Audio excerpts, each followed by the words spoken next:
கடந்த சனிக்கிழமை அன்று இந்திய அணி T20 உலகக்கோப்பைக்கான 15 பேர் கொண்ட இந்திய அணியை அறிவிச்சாங்க. இதுல துணை கேப்டனாக செயல்பட்டு வந்த கில் அதிரடியாக நீக்கப்பட்டு இஷான் கிஷன் அவர்கள் சேர்க்கப்பட்டிருக்காரு. இதன் மூலம் தொடக்க வீரர்களாக அபிஷேக் சர்மா மற்றும் சஞ்சு சாம்சன் ஆகியோர் இடம்பெறுவது கிட்டத்தட்ட உறுதியுமே செய்யப்பட்டிருக்கு. கில் நடப்பாண்டுல வெறும் 15 போட்டிகள்ல விளையாடி 291 ரன்கள் தான் அடிச்சிருக்காரு. அவருடைய ஸ்ட்ரைக் ரேட் 140க்கும் கீழ் இருந்ததால பெரிய ஸ்கோர் எடுக்காததால அது இந்தியாவுடைய பேட்டிங்க ரொம்பவே பாதிச்சிருக்கு. இந்த நிலையில தேர்வு முடிவு குறித்து கருத்து தெரிவித்துள்ள ஸ்ரீகாந்த் அவர்கள், இந்த முடிவை பார்த்து நான் உண்மையிலேயே அதிர்ச்சி அடைஞ்சிருக்கேன். இது மிகவும் நல்ல முடிவு. கில் போன்ற ஒரு வீரர் அவர் நீக்குவாங்க அப்படின்னு நான் கொஞ்சம் கூட எதிர்பார்க்கல. ஏனென்றால் இந்திய அணியுடைய துணை கேப்டனாக அவர் இருந்திருக்காரு.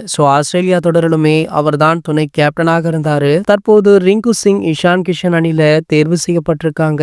குறிப்பாக இஷான் கிஷன் கடந்த சில ஆண்டுகளாக அணியிலேயே இல்ல. சையத் முஷ்டக் அலி தொடர்ல சிறப்பாக செயல்பட்டதன் மூலம் அவருக்கு இந்த வாய்ப்பு வழங்கப்பட்டிருப்பது உண்மையிலேயே சிறந்த விஷயம் அப்படின்னு நம்ம சீகா அவர்கள் பேசியிருக்காரு. இதனடுத்து பாத்தீங்கன்னா இந்த பட்டியலை பார்த்த சுப்மன் கில் அவர்களுக்கே மிகப்பெரிய அதிர்ச்சி இருக்கு அப்படின்னு சமீபத்துல அவர் கொடுத்த பேட்டியில பேசியிருக்காரு. அது மட்டுமல்லாமல் கில் அவர்கள் கண்டிப்பாக நான் கம்பேக் கொடுப்பேன் அப்படின்ற மாதிரி பேசியிருப்பது ரசிகர்கள் மத்தியில நல்ல வரவேற்பை பெற்றிருக்கு. இது போன்ற கிரிக்கெட் செய்திகளை பற்றி நீங்க உடனே தெரிஞ்சுக்க நம்மளுடைய சேனலை மறக்காம சப்ஸ்கிரைப் பண்ணிக்கோங்க.